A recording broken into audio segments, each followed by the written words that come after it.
तो आशा करते हैं कि आप अच्छे होंगे, स्वस्थ होंगे, आप पढ़ाई में चलती होगी।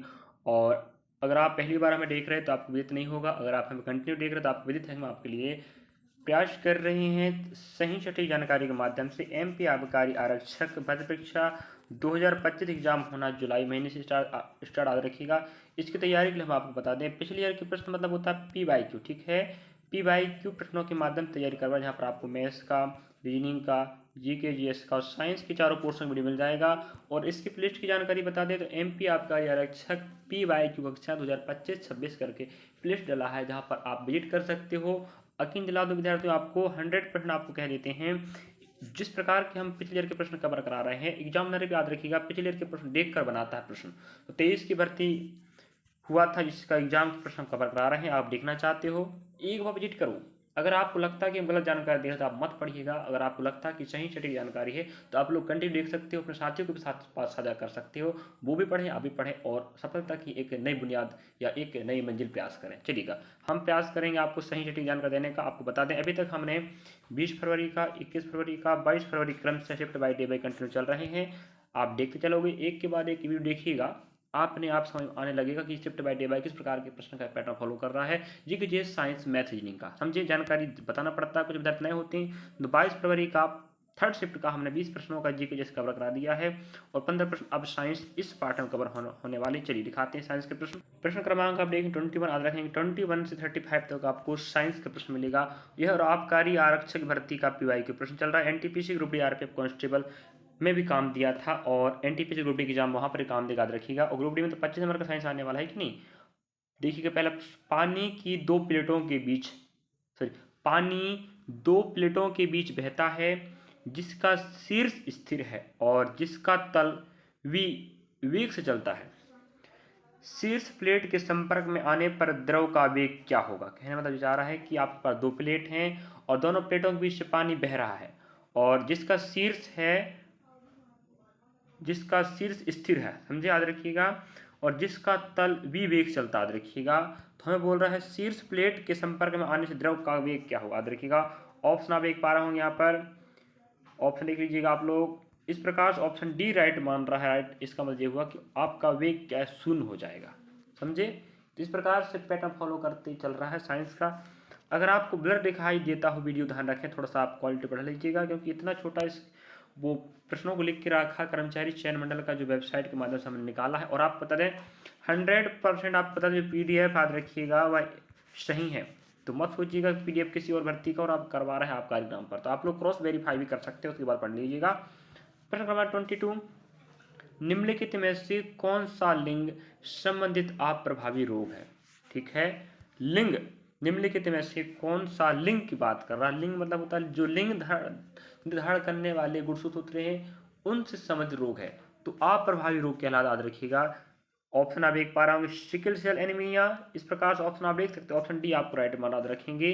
इसमें क्या होता है तो रक्त का थक्का नहीं जमता, रक्त का थक्का नहीं जमता है। प्लेटलेट्स जो होते हैं कणिकाएं, वो उनकी मात्रा कम होती है या नहीं के बराबर होती है, जिस कारण से रक्त का थक्का नहीं जमेगा और आप 24 घंटे के अंदर अगर आपको चोट लग गया तो माना जाए आप एक्सपायर हो सकते हो। हीमोफीलिया, ठीक है, हीमोफीलिया एक प्रकार का अनुवांशिक रोग है, याद रखिएगा, जिसे हम बोलते हैं लिंग संबंधित रोग भी कहते हैं। चलिएगा, इस प्रकार से आप लोग पढ़ लीजिएगा भाई। रोग का प्रश्न आएगा, परजीवी रोग क्या होते हैं, है कि नहीं, बैक्टीरिया से होने वाले रोग, कवक से होने वाले रोग, कृमि से होने वाले रोग, इस प्रकार से आपका अनुवांशिक रोग कहलाता है। अगला प्रश्न आप देखेंगे 23 नंबर का, उच्च रक्तचाप वाले व्यक्ति को खाली स्थान का सेवन करने की सलाह दी जाती है। मतलब होता है, आप समझ पा, उच्च रक्तचाप मतलब होता है आप ब्लड प्रेशर की बात कर रहे हैं, हाई ब्लड प्रेशर, अंग्रेजी भी आप यहाँ पढ़ सकते हो, याद रखिएगा। तो हाई ब्लड प्रेशर का जो पर्सन होता है, याद रखेंगे, उसे एडवाइस दिया जाता है कि वह किसका उपयोग करे, सोडियम, याद रखेंगे। जिसे हम सोडियम को Na से दर्शाया जाता है, याद रखेंगे। सोडियम को SO नहीं कहेंगे, याद रखिएगा, उसका क्रमांक आप बताए 11 होता, याद रखें। और रही बात, सोडियम को Na से दर्शाया जाता है। अगर आप हाई ब्लड प्रेशर के अगर आप क्या हैं, रोगी याद रखेंगे या पर्सन है, तो आपको सोडियम लेना अति आवश्यक है, जिससे वो हाई ब्लड प्रेशर थोड़ा सा नॉर्मल हो जाता, याद रखिएगा। ऑप्शन आप एक पास इस प्रकार से। और हम आपको बार बार कह दे रहे हैं, मैथ्स का भी वीडियो देखो, रीजनिंग का भी देखो, विश्वास के साथ देखो, सही सटीक जानकारी चल रही है। नैया पार करना है तो नैया पार के लिए पढ़ना पड़ेगा, आप भी पढ़ें, साथी को पढ़ाएं। अगला प्रश्न आप देख 24 नंबर का, गन्ने में लाल सड़न का कारण निम्न में से कौन सा रोग है? ये कौन सा है? जैसे आपको पता हो जब गन्ना आप अगर उसको जब कटिंग करते हो माना जाए तो गन्ने में एक लाल रंग होता है, देखना वो बीमारी का लक्षण याद रखिएगा। वही पूछ रहा है आपको जिसका कारण क्या है, वायरस है, जीवाणु है, उच्च तापमान है, या बोलेंगे फंगल, मतलब तो फंगस, ठीक है, फंगल संक्रमण की बात कर रहा है। चलिए बता आपके हैं कवक, याद रखेंगे कवक, फंजाई, ठीक है, या फंगल बोल रहा है मतलब होता है कवक, और कवक के अध्ययन को याद रखेंगे माइकोलॉजी कहा जाता है, याद रखिए माइकोलॉजी कहा जाता है। ये प्रश्न बनता है, याद रखेंगे अध्ययन को।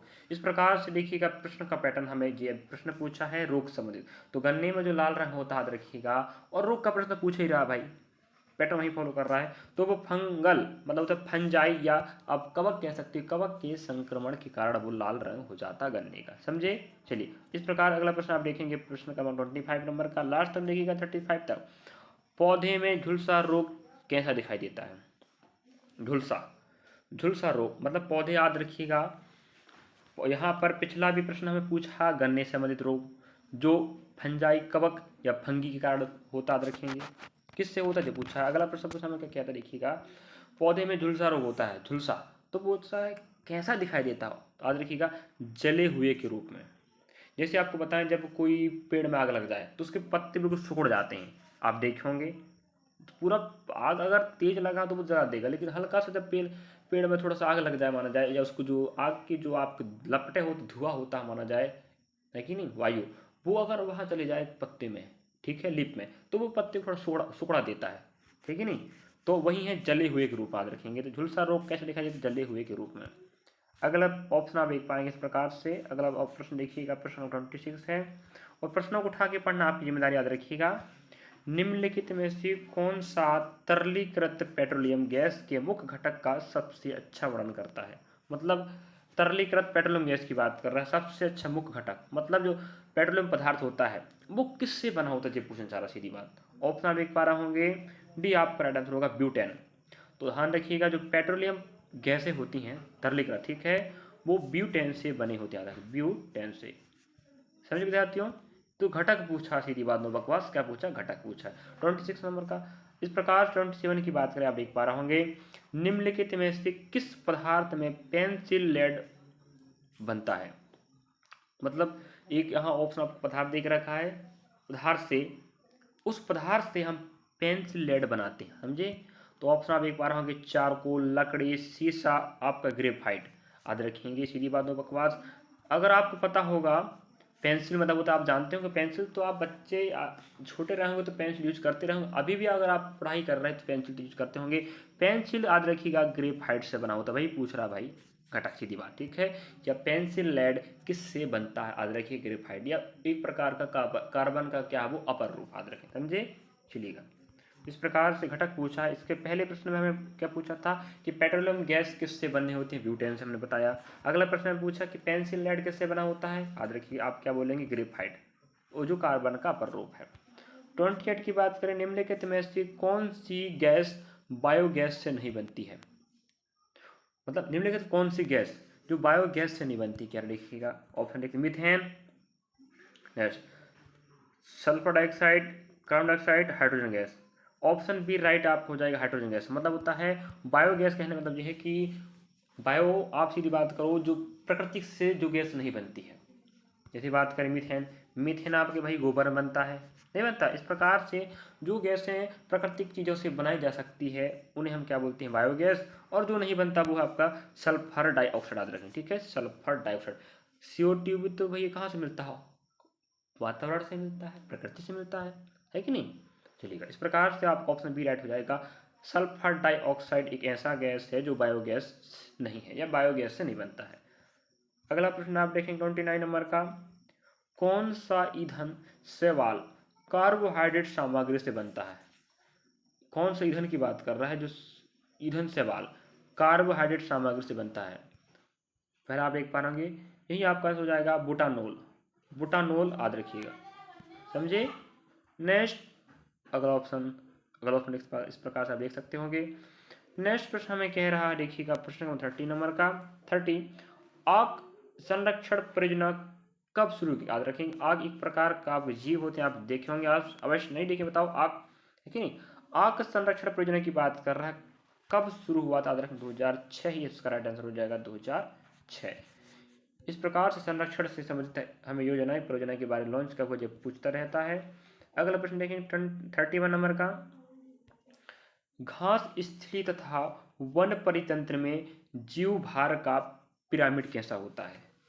पिरामिड याद रखें, जब सीधा होगा जब उल्टा होगा, तो हमें पूछ रहा है तो घास स्थली होते हैं या घास स्थली परितंत्र की बात कर रहा है, इकोसिस्टम की बात कर रहा है, तो याद रखेंगे सदैव सीधा रहेगा, ठीक, इसे बोलते हैं पिरामिड, ठीक है। तो जो घास स्थली होते हैं याद रखेंगे, जैसे घास हुआ, घास को खरगोश ने खाया, खरगोश को ने शेर न खाया, इस प्रकार से, ठीक है। ये आपका क्या हो जाएगा, पिरामिड सीधा रहेगा, याद रखेंगे। इस प्रकार के पिरामिड को सीधा पिरामिड कहा जाता है। तो घास स्थली परितंत्र में हमेशा पिरामिड कैसे रहता है, जैव भार का सीधा, और तालाब में उल्टा रहता है, आप पता होगा, है कि नहीं। चलिए अगला प्रश्न आप देख पा रहे होंगे ऑप्शन के सहित। अगला प्रश्न में कहता है 32 नंबर का, केंद्रीय मृदा संरक्षण बोर्ड की स्थापना कब हुई। तो केंद्रीय मृदा संरक्षण बोर्ड की स्थापना की बात करें तो आपका आंसर होगा 1953, सॉरी 1953 में, ठीक है, 1953, ये आपका राइट आंसर हो जाएगा। और आप हिंदी माध्यम के विद्यार्थी तो हिंदी में देख पा रहे होंगे, अंग्रेजी वाले हैं तो अंग्रेजी में बोल सकते हो भाई, अंग्रेजी में प्रश्न दिखा दिया करो तो हम अंग्रेजी दिखा देंगे। अधिकांश हमसे जो बच्चे जुड़े हैं वो हिंदी माध्यम के हैं, तो आप हिंदी माध्यम समझा के बताएंगे।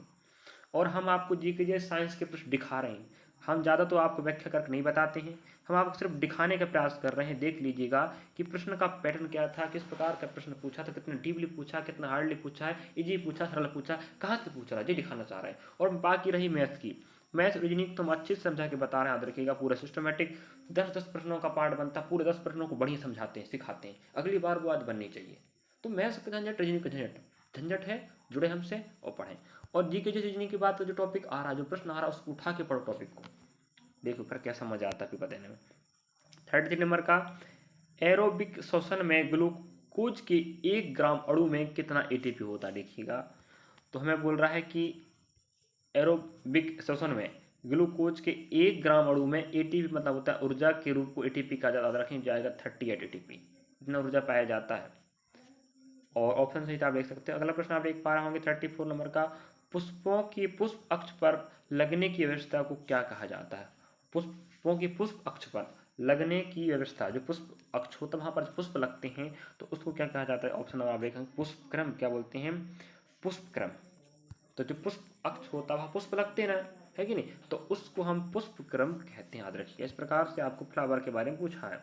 अगर लास्ट प्रश्न देखेंगे इस शिफ्ट का, इस तारीख का, अगर आपने 20 प्रश्नों का जी के जैसे नहीं देखा अभी तक तो जाके विजिट कर सकते हैं हमारे चैनल के प्लेलिस्ट में।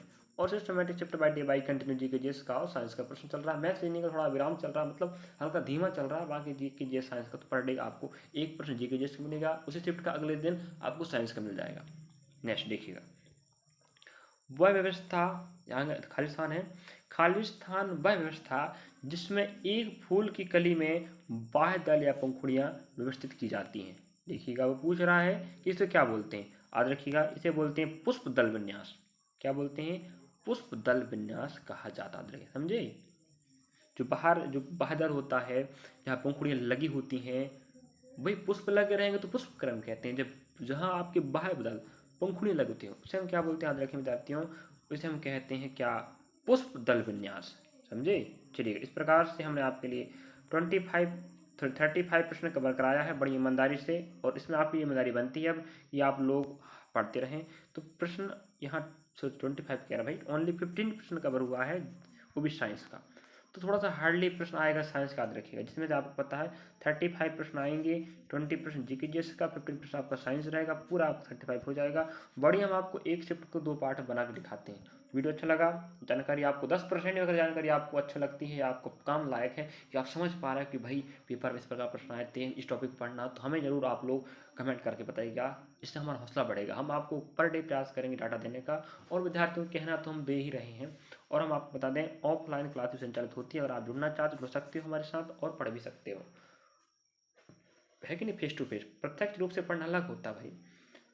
तो मिलेंगे नेक्स्ट पार्ट में। वीडियो कैसा लगा, अच्छा लगा तो लाइक सब्सक्राइब शेयर करना भूलना, कमेंट भी करें। और उन विद्यार्थियों को साझा करें, विद्यार्थी पढ़ना चाहता है लेकिन पता नहीं पेपर कैसे आता है, किस प्रकार का पैटर्न फॉलो होगा। आपको बता दें 23 की भर्ती पेपर अगर जो तैयारी कर रहा है पीवाई के प्रश्नों को, उसके पैटर्न को समझ रहा है, आइडिया लगा लिया कि यार ऐसे प्रश्न आए थे, ऐसे प्रश्न आने वाले, तो 2025 में नैया पार करेगा। देख लो, आप भी देख लीजिए भाई, अपने साथियों को दिखाएं, पढ़ेंगे बढ़ेंगे, पढ़ाते रहेंगे और सिलेक्शन दिलाते रहेंगे, चलिएगा। और सपोर्ट बनाए रखें विद्यार्थियों। मिलेंगे नेक्स्ट पार्ट में। नया शिफ्ट रहेगा, नया तारीख रहेगा, क्योंकि ये 22 फरवरी का शिफ्ट नंबर 3 था, अब मिलेगा 23 फरवरी का शिफ्ट नंबर 1। इस प्रकार से मैथ्स रीजनिंग भी पढ़ रहा, धीरे धीरे पढ़ते रहें। Thank you for watching. और साथ में बता दें आपको, एनटीपीसी की बात करें, अगर आप एनटीपीसी की और ग्रुप डी की तैयारी कर रहे हैं तो बता दें, हम आपको हमारे चैनल के माध्यम से तैयारी करवाया जा रहा है, जिसमें 70-80 वीडियो बन चुके हैं अभी तक। अभी आबकारी का पढ़ा रहे हैं तो थोड़ा इसको विराम करके रखें, बाकी इतने वीडियो बन चुके हैं जहाँ पर आपको मिलेगा रेलवे भर्ती परीक्षा 2025-26 NTPC group D RPF constable करके प्लेलिस्ट है। हमने कांस्टेबल के लिए जिस प्रकार से प्रश्न पढ़ाया था वैसे प्रश्न आए हैं और पढ़ाए थे वैसे आया था, तो आप लोग जुड़ सकते हो, पढ़ सकते हो। Thank you for watching.